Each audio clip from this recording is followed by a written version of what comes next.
जिसमें कि दीर्घ और लघु। तो इसमें दीर्घ स्तंभ लेख के बारे में पढ़ेंगे। इसकी संख्या कुल है 7। दीर्घ स्तंभ लेख का संख्या कितना है? 7। और ये सातों स्तंभ लेख जो है ना 6 अलग अलग जगह से मिला है। अशोक का एवं हरियाणा का मिला है। अशोक का दीर्घ स्तंभ लेख जो है इसका संख्या 7 है, जो कि 6 अलग अलग स्थान से मिला है। जो कि पहला है स्तंभ लेख प्रयाग स्तंभ लेख। पहला प्रयाग स्तंभ लेख यह कौशाम्बी में स्थित है। हाँ, 7 स्तंभ लेख जो है 6 अलग अलग स्थान से मिला है। इसमें पहला स्तंभ लेख है प्रयाग स्तंभ लेख, और ये कहाँ से मिला है? तो कौशाम्बी से। सब अभिलेख में जो कुछ न कुछ चर्चा किया गया होगा। तो प्रयाग स्तंभ लेख में क्या है? इस स्तंभ लेख को अकबर ने इलाहाबाद के किले में स्थापित करवाया था। प्रयाग स्तंभ लेख किसका है? अशोक का है। क्या है? शिलालेख है? नहीं, स्तंभ लेख है। प्रयाग क्या है? प्रयाग स्तंभ लेख है। जो है ना अकबर लाया था इसको। यह कौशाम्बी में था, ठीक, लेकिन इसको अकबर ने इलाहाबाद के किले में स्थापित करवा दिया था। तो अशोक के किस स्तंभ लेख को अकबर ने इलाहाबाद में स्थापित किया था? तो प्रयाग स्तंभ लेख। इसका विशेषता सबका याद रखेगा, इसको ध्यान से पढ़ना है। ज्यादा संख्या में है, 7 है। उसके बाद था दिल्ली का दिल्ली टोपरा। तो यह स्तंभ लेख था। देखिए, आपको ये याद नहीं रखना कि कौन सा अभिलेख है, कौन सा स्तंभ लेख, इसमें कंफ्यूजन नहीं। सीधा याद रखिएगा कि अशोक द्वारा लिखा गया था, ठीक। अब नाम खाली याद रखिएगा, जैसे दिल्ली टोपरा अभिलेख। खाली टोपरा याद। टोपरा लेख जो है यह हरियाणा से मिला था। टोपरा लेख कहाँ से मिला था? हरियाणा। इसको जो फिरोज शाह तुगलक एफएसटी ने कहाँ लेते आया? दिल्ली ले आया। दिल्ली सल्तनत का शासक था कौन? एफएसटी। तो टोपरा जो कि हरियाणा में मिला था, ये इसको कहाँ लेते आया? दिल्ली। एक क्या पढ़े? प्रयाग स्तंभ लेख को अकबर लाया था। प्रयाग स्तंभ लेख को अकबर लाया था, कहाँ? इलाहाबाद में स्थापित किया। जबकि टोपरा लेख को कौन लाया? एफएसटी लाया, और कहाँ स्थापित किया? दिल्ली में स्थापित किया। देखिए, दिल्ली में 2 ठो मिला था, एक टोपरा लेख और एक मेरठ लेख। दिल्ली में 2 ठो मिला था। टोपरा के बारे में देख ले, टोपरा को कौन लाया था? एफएसटी दिल्ली में स्थापित किया। जबकि मेरठ वाले को भी एफएसटी ही लाया था और दिल्ली में ही स्थापित किया था। मेरठ में स्थित था।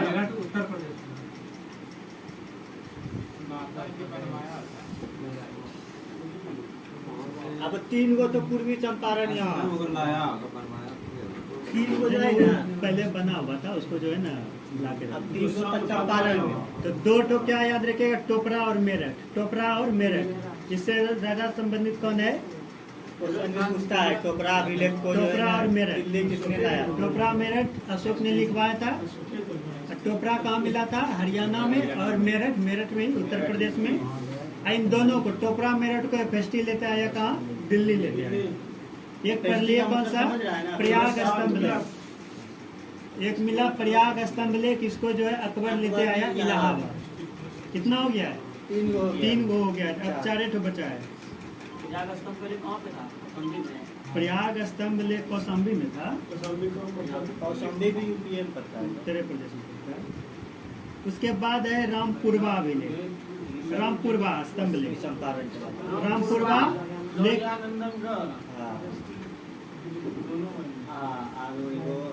लोरिया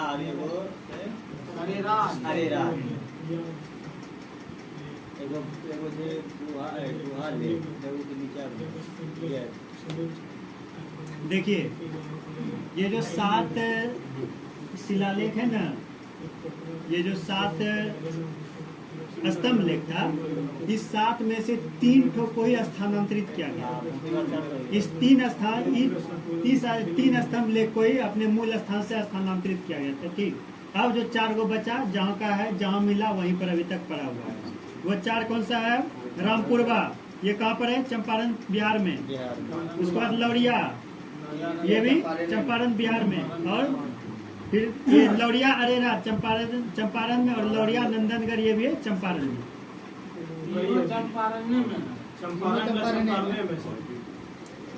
तो कुल 7 में से क्या देखे, 3 तो बिहार में पाया गया। बिहार में भी कहा, चंपारण में।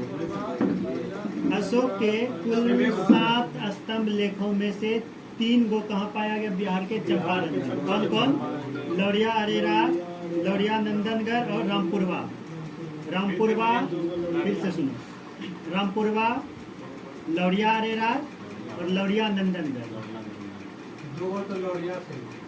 रामपुरवा, लौरिया अरेराज और लौरिया नंदनगढ़, ये कहाँ से मिला, पश्चिम चंपारण बिहार से।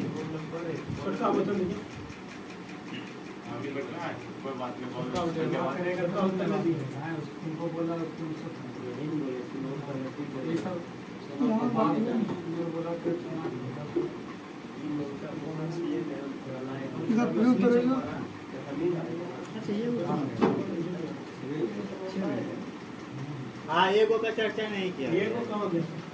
तो बोल कैसे दिया कि वो था, था एगो का, लेकिन जो है ना उसका चर्चा नहीं किया गया। चर्चा नहीं किया नहीं, एगो उसमें डिफरेंस है। 7 स्तंभ लेखों की संख्या 7 है, जो कि इन 6 जगह से, 6 जगह तो देख लें, लेकिन 7वां अभिलेख कहाँ गया।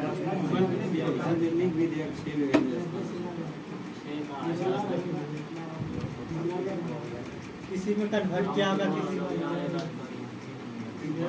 तो 6 स्तंभ लेख याद हुआ। बिहार के चंपारण से 3 ठो मिला, रामपुरवा, लौरिया अरेराज और लौरिया नंदनगढ़। अब 3 ठो को अपने मूल स्थान से स्थानांतरित किया गया। 1 ठो को अकबर स्थानांतरित किया, प्रयाग स्तंभ लेख को। 1 को स्थानांतरित किया अकबर ने, प्रयाग स्तंभ लेख, जो कि कहाँ था, कौशाम्बी में। कहाँ ला दिया, इलाहाबाद। अब 2 को स्थानांतरित किया FST, इसमें कि एक टोपरा और दूसरा मेरठ। टोपरा कहाँ पर मिला था, हरियाणा में, और मेरठ में ही उत्तर प्रदेश। इसको लेते आए कहाँ, दिल्ली।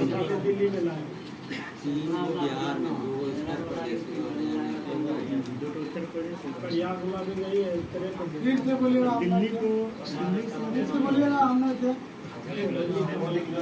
लिखित दिल्ली मेरठ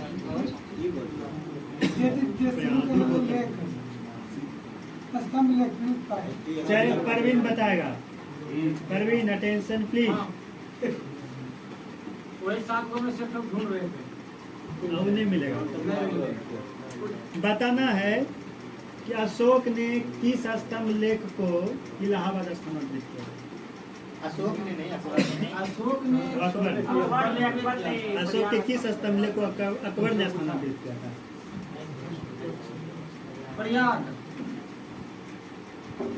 प्रयाग स्तंभ लेख गोविंद बताएगा। बिहार में 3 स्तंभ लेख अशोक का मिला था, तीनों का नाम बताइए।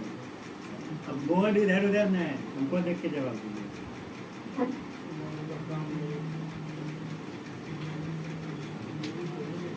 दिन बंदूक किधर है? आजकल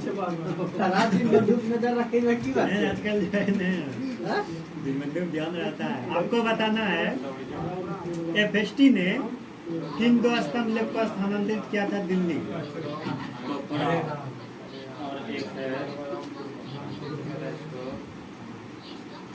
विकास को याद हो गया, बिहार वाला। मेरठ को टोपी पिना के दिल्ली भेज दिया। चोपड़ा मेरठ, ये दोनों कहाँ था, चोपड़ा हरियाणा में था, मेरठ तो उत्तर प्रदेश में, दोनों को दिल्ली में। परवीन का जवाब नहीं आया। क्या आपका जवाब क्या है? प्रयाग स्तंभ लेख बोले थे। 7वां अभिलेख के बारे में चर्चा है। कुछ स्तंभ पर एक शब्द का लेख है, अतः उन्हें 7वां स्तंभ लेख कहा गया। वह जो लघु लेख स्तंभ लेख होगा, उसको 7वें स्तंभ लेख में रखा गया।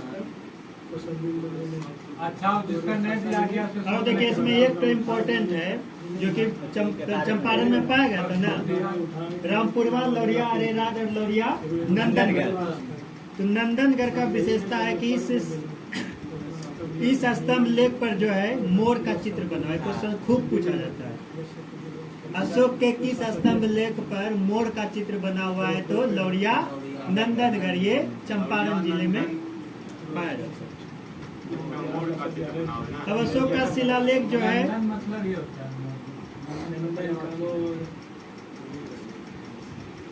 देखिए एक चीज है कि प्राकृत भाषा को अर्धमगधी भाषा भी बोलते हैं। इसमें क्या हम पढ़े थे, उसमें जैन धर्म का ग्रंथ कितने भाषा में लिखा गया? 3 भाषाओं में। 3 भाषा में। कौन कौन? अर्धमगधी, प्राकृत और संस्कृत।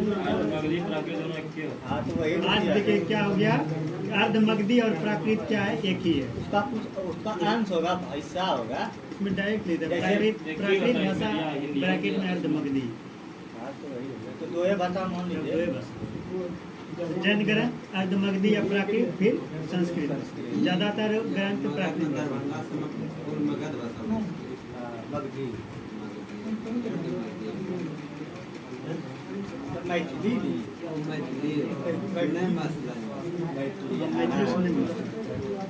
अशोक का शिलालेख जो है प्राकृत भाषा में था। अशोक का शिलालेख किस भाषा में था? प्राकृत भाषा में।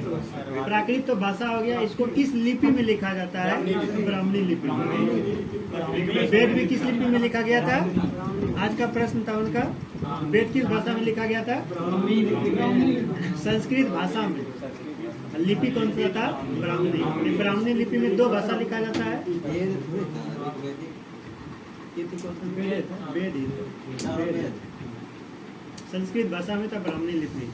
इसका मतलब यही होगा, ब्राह्मणी लिपि में जो है 2 भाषा लिखा जाता है, एक संस्कृत और दूसरा प्राकृत। संस्कृत और प्राकृत दोनों किस भाषा में?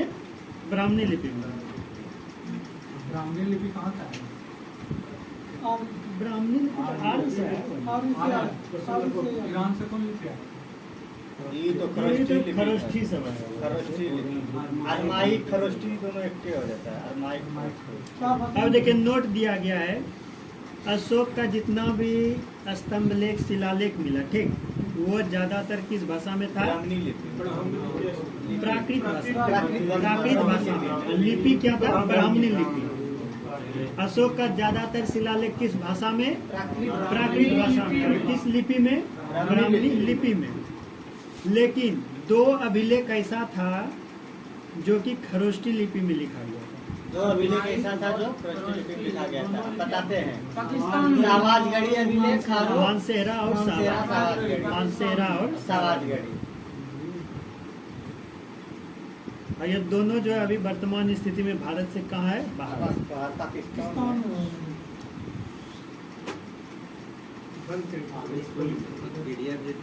तो केवल 2 अभिलेख अशोक का जो कि ब्राह्मणी लिपि या प्राकृत भाषा में नहीं लिखा गया है, वो कौन है? खरोष्ठी लिपि। खरोष्ठी लिपि में लिखा गया है।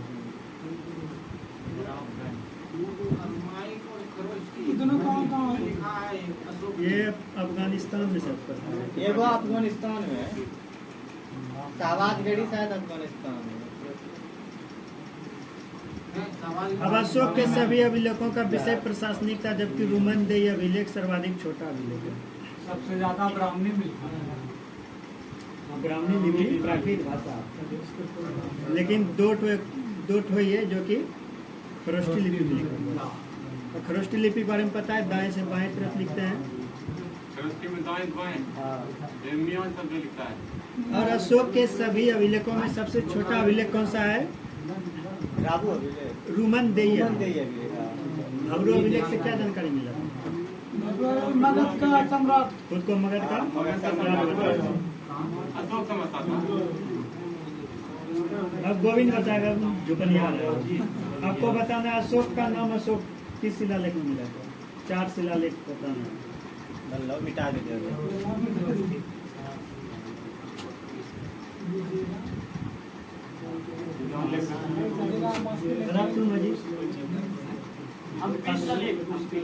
हाँ बिल्कुल राइट। पहले हम्पी बोला कैसे? मुंह से बोला कैसे बोला? हम्पी विजयनगर। कभी कभी अशोक का नाम अशोक 4 अभिलेख में मिला था। ये चारों कुछ नहीं, जैसे बोलता है उसे बोल रहा है। गुर्जरा मस्किटिक और ठीक है, लेकिन ध्यान वहाँ तक पहुँचा दिया। तो गुर्जरा मस्किन नेटूर और उदय बोला। जबकि अशोक का नाम, अशोक ने खुद को मगध का सम्राट बताया था भव्य अभिलेख। अशोक का कौन सा शिलालेख सबसे छोटा है? तो रुमनदेही अभिलेख। अशोक का कौन सा 2 अभिलेख जो कि ब्राह्मी लिपि या फिर प्राकृत भाषा में नहीं है? तो कौन सा है? मानसेरा और शाहबाद। किस लिपि में है?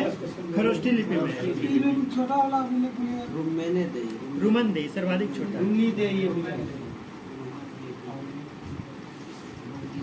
देखिए, इससे संबंधित एक और है कि रूमन देव को छोड़कर, जो कि सबसे छोटा अभिलेख था, रूमन देव को छोड़कर जितना भी अभिलेख लिखा गया अशोक का, उसमें जो है सब में प्रशासनिक का बात हुआ। जनता को संबोधित करता था, किस लिए? प्रशासन में सुधार करने के लिए। तो सब में जो है मुख्य रूप से क्या था? प्रशासन का बात किया जाता था। लेकिन एकमात्र रूमन देव जो कि सबसे छोटा था, इसमें आर्थिक चर्चा किया गया। ये भी प्रश्न पूछता है। अशोक छोटा पैसा और छोटा, पैसा और छोटा से संबंधित है। रुमनदेही किससे संबंधित है? पैसा और छोटा से। ये पैसा अगर तो आर्थिक, आर्थिक और छोटा।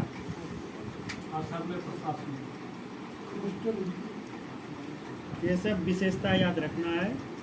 एक बार फिर से हम बोलते हैं स्तंभ लेख, जिस 6 ठो जो प्रयाग स्तंभ लेख को, प्रयाग स्तंभ लेख को लाया था अकबर।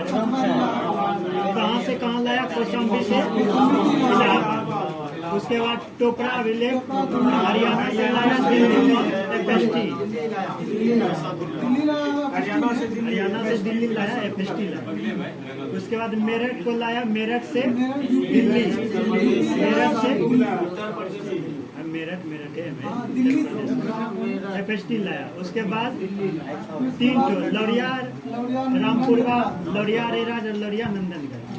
जिसमें कि लौरिया नंदनगढ़ का विशेषता क्या था? इस पर मोर का चित्र।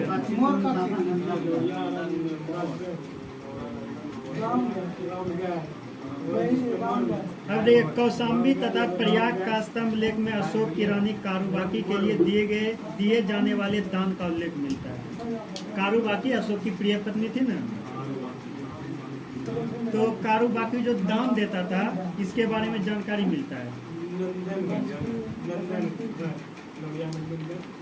कौशाम्बी और प्रयाग का स्तंभ लेख। कौशाम्बी से कौन सा मिला था? कौशाम्बी मिला था प्रयाग, प्रयाग ही प्रयाग इसमें लिख दिया। देखिए किस तरह से कौशाम्बी तथा प्रयाग का